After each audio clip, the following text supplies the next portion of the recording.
All right, I wanted to make a quick review about the Suunto M3 Global Compass. This compass is about $75. This is the old version. They still sell it as the M3, but this is the version where the needle was an actual needle with like a gimbal that has a jewel in the center. I think the new one still has a jewel, but instead of being a needle, they've updated the design similar to the Burton designs where the needle is painted on a clear plastic disc, which free floats inside. And so maybe that's helped durability or maybe it's helped performance, because this Burton TrueArc 10's needle performance is better than this one, ever so slightly. They're both really good, but this one's slightly better. And I attribute that to using that disc design as opposed to an actual needle. When I originally got this Burton and saw that it was a disc with a painted needle on there, I was super skeptical. But then after use, I totally prefer this disc design. And I guess Suunto does as well, because they've now updated the Global M3 Global to the painted disc. Anyways, this compass is super well refined.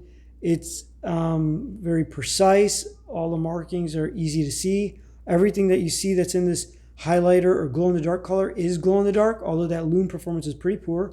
As I mentioned, it's a global needle with this gimbal in there, and it does have a center jewel. This is fluid dampened as well.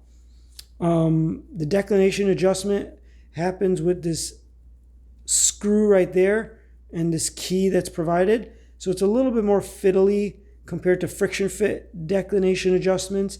But once you set it, it's not going to nudge or bump out of place.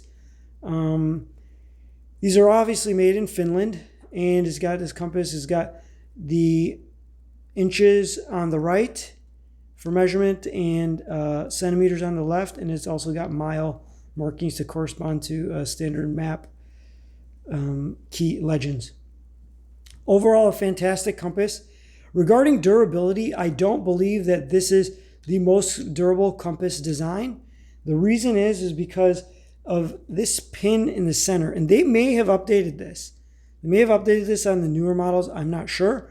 But if you see this pin in the center, super thin and super skinny, and it's similar to the one in the A10. I don't know if they're the same or not, but in the Suunto A10, I never dropped it or anything, but I've had the pin on an A10 with the needle fall off. And so the pin and the needle were floating inside the capsule.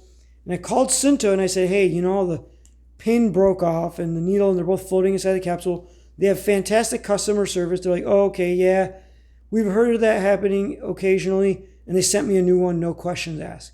So great on them for the customer service.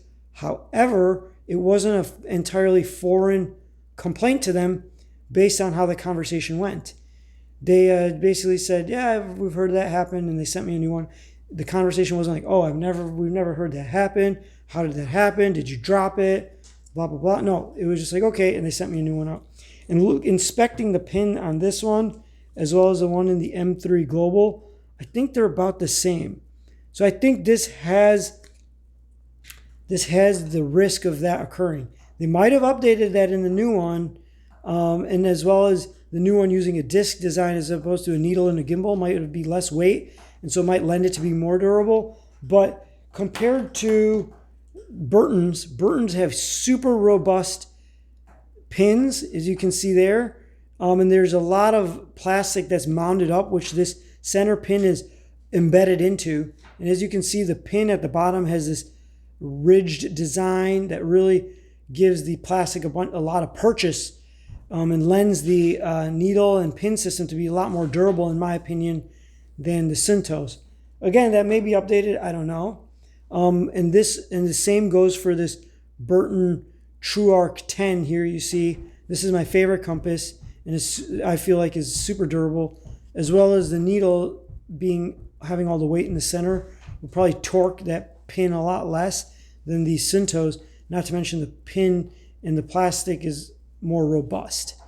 That's just one design feature I want to point out, because I have had a pin and needle fail on me in the Suunto's.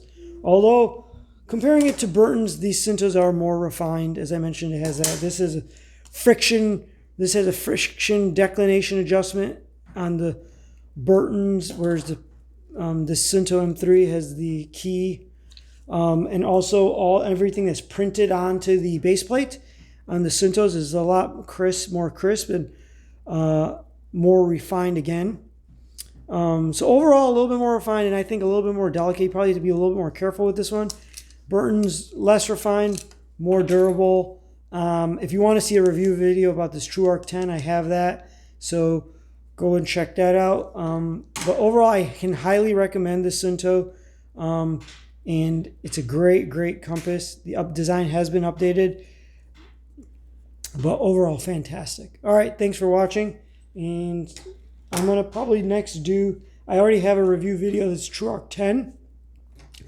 If you want to watch that, go check my other videos. And then I'm going to make a review video about, I guess, this A10, and that will be it. All right, take care.